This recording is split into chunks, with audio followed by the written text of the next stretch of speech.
let's see what we got.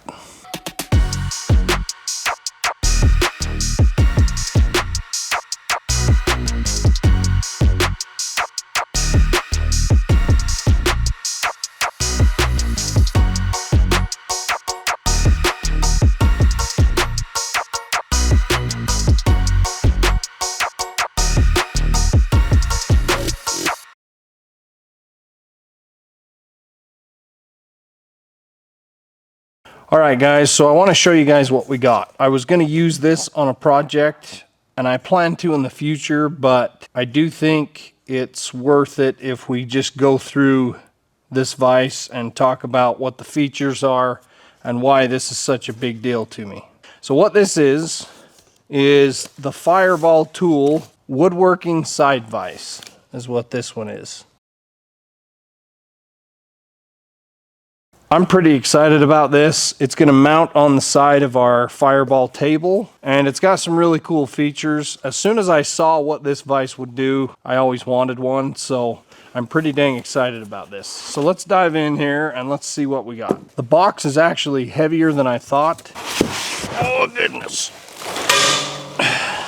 If you haven't seen one of these vises, this is kind of what they look like. They're designed after the old school woodworking vises that would mount on the side of a wooden workbench. The cool thing about this one is it's actually made to work with steel. And you're also able to use the Fireball fixtures and tools. There's some really cool features that are going to make this an awesome addition to the shop. So let's go ahead. We'll pull this out. We're going to get it mounted to the table right now. No screwing around. Let's just do it. All right, so I haven't quite figured out where I want to put it. I'm thinking maybe right here on this corner because I usually work over here. I want it to be out of the way.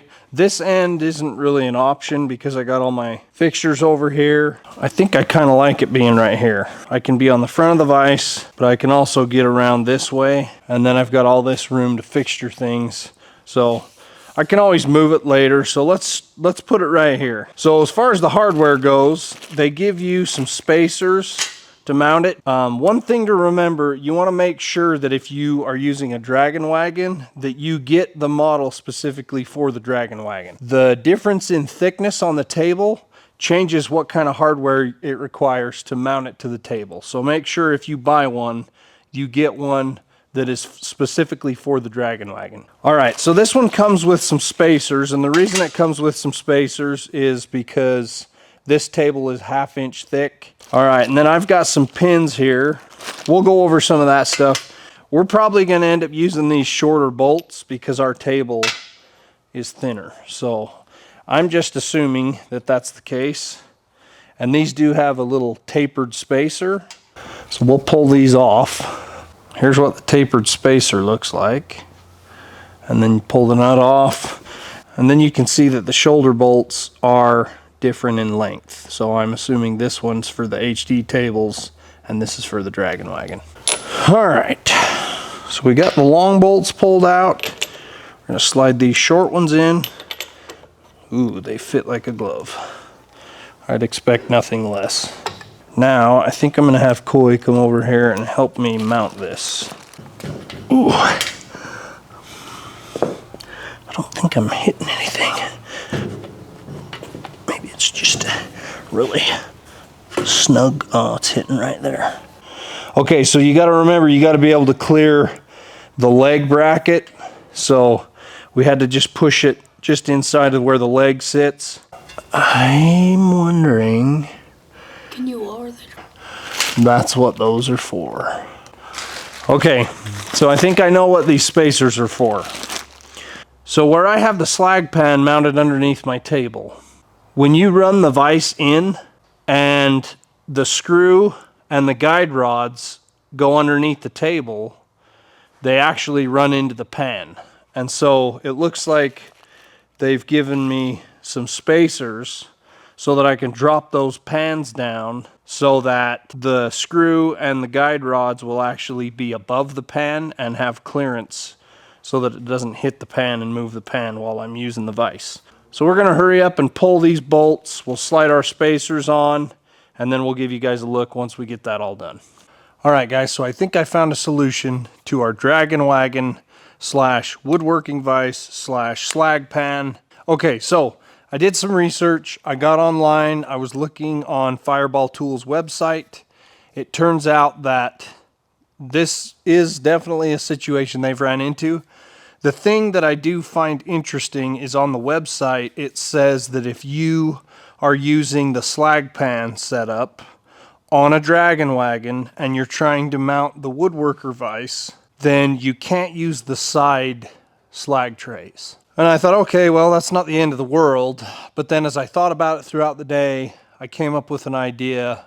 And I was like, there's got to be a way that I can still use both. And so here's what I've come up with. I'm not saying this is how everybody should set it up. I'm just saying if you are someone who's bought a dragon wagon and then you bought the vise and you already had the slag pans and you want to use all of these tools together, you don't have to throw out your side slag trays just because you want to use the woodworker vise. And I'll show you what I did to modify mine so that I can still use all the things that I've already bought. I just didn't like the fact that I already bought the trays and I had these two side slag trays and I wasn't going to be able to use them. I want to be able to protect what's underneath the table as good as I can. And even though it's a pretty small area, I still want to be able to use it. I mean, heck, I paid for it, so I would still like to use it. So the side slag trays did not move at all. They're in the exact same position as they were before. So now I'll give you an up close look at what I've done. All right, so this is where the pan is going to sit now. You see I've got some spacers here.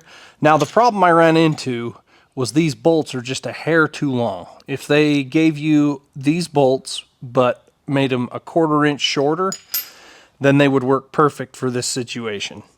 So what I did is, you can see back in there, you can see there's the side slag tray, and then here's this one. So they're just sitting at two different elevations now. So what I did is, hopefully you can see in there, I added this spacer right here, which these are the spacers that come with the spacer kit if you're in this situation.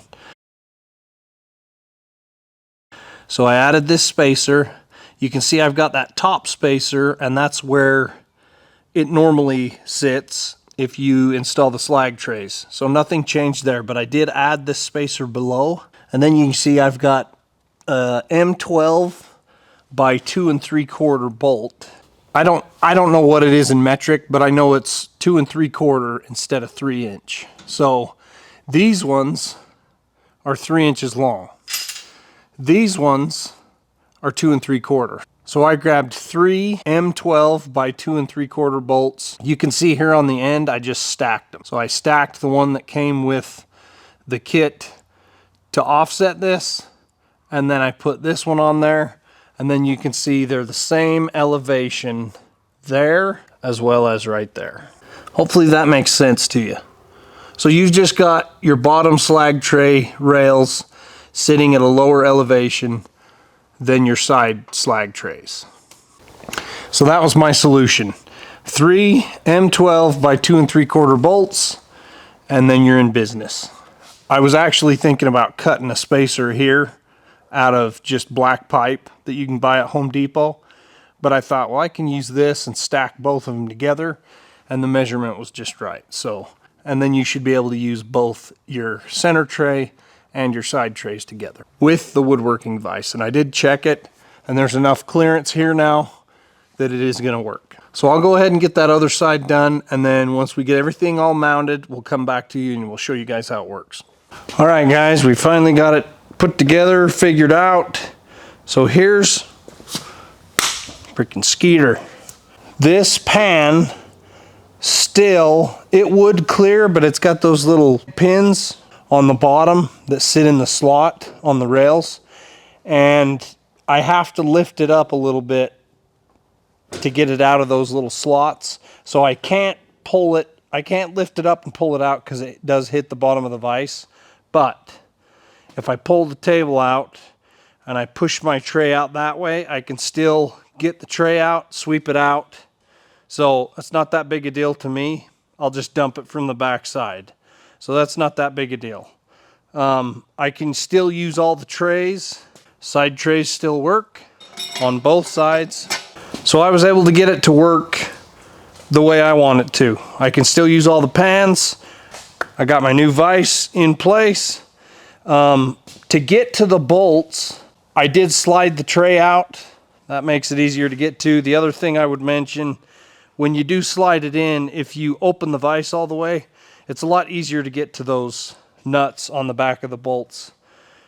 And then you can run it back in after you get those tight. So let's just go over some of the features of this vise. Like I said, the handle, you can stow it away when you're not using it so you don't bust your hip on it. It's got a pretty deep throat on it, and it also opens up pretty dang far. Okay, so it stops right there. So I've actually got, looks like 6 5/8. I can open it that far. That's pretty dang good. The jaws are 8 inches wide, and then the depth on them is about 4 inches. So that's pretty dang good.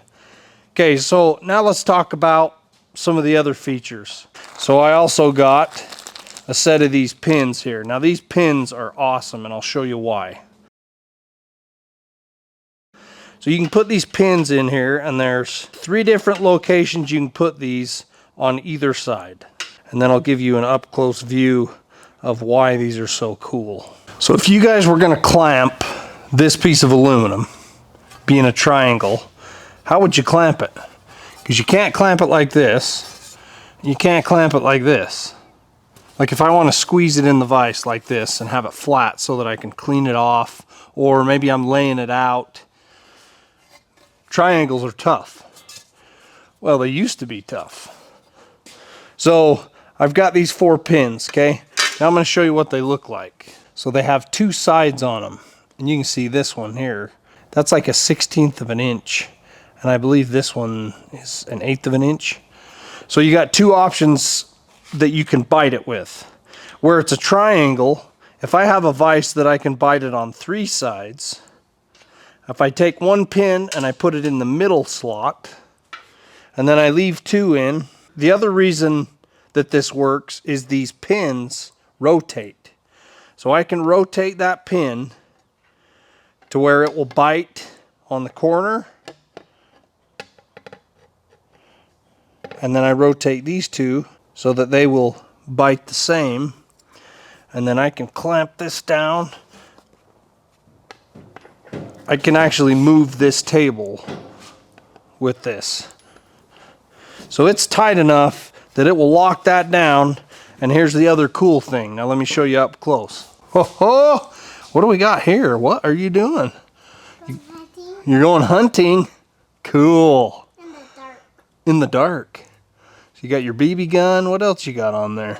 It's Mom, so she said I could use it. Is it your backpack? Let's see it. Oh wow, that's pretty cool. Man, you're all set. Love it.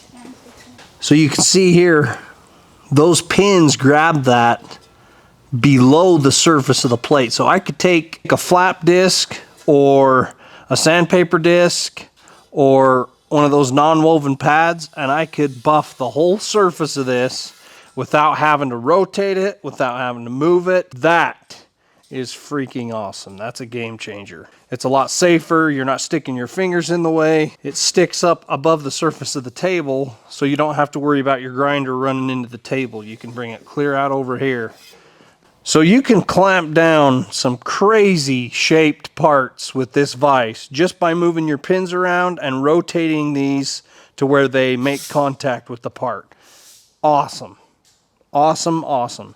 Okay, something else you can do with it. If we pull these out, one other cool feature, maybe my favorite feature, is the sound it makes when you run your finger over the holes. I've also got these 4 pins, and this is what they look like. They're chamfered on the corners, okay? And then they just slide into these holes. Just like always, it's a nice snug fit.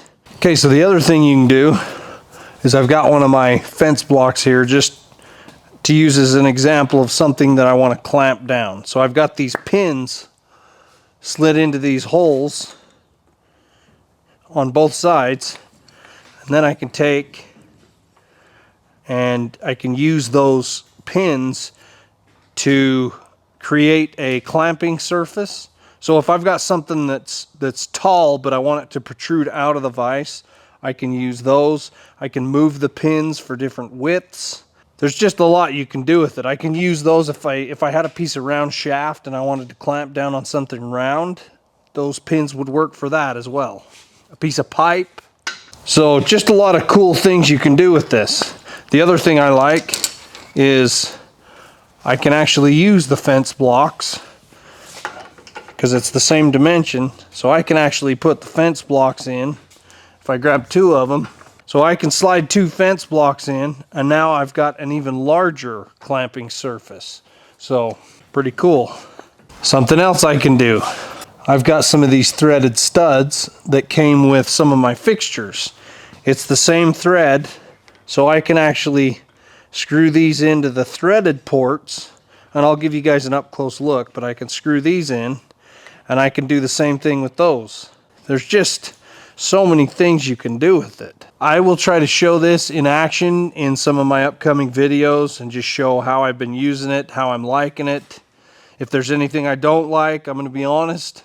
I'm pretty stinking excited. I think it's going to be a huge help in the shop, and I'm really excited at the fact that I can clamp material flat and clean up a flat surface. I can use this with these and clamp down a piece of material from the outside and be able to knock all the dross off the whole surface without having to move the part more than just once to flip it over. That is a game changer. I'm super excited about it. I can't wait to use it. Hope you guys enjoyed it. Thanks as always for watching. See you on the next one.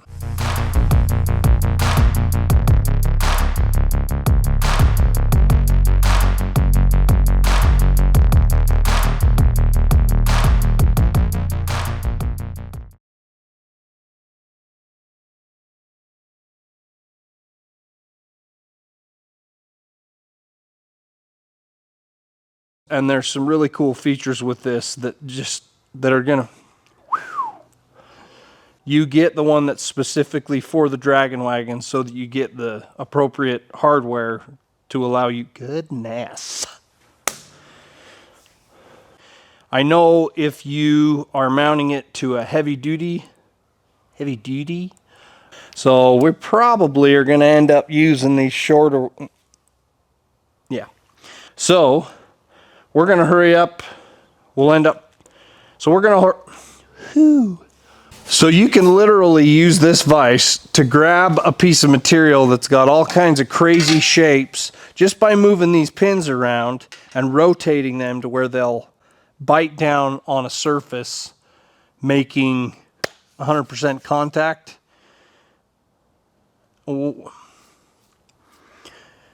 You can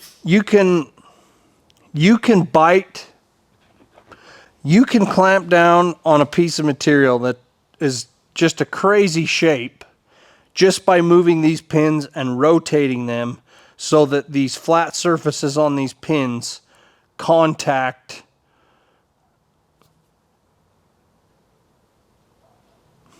How do I explain this? It's going to be fine. And you can push these in and push the air out. It's not that big a deal. So maybe.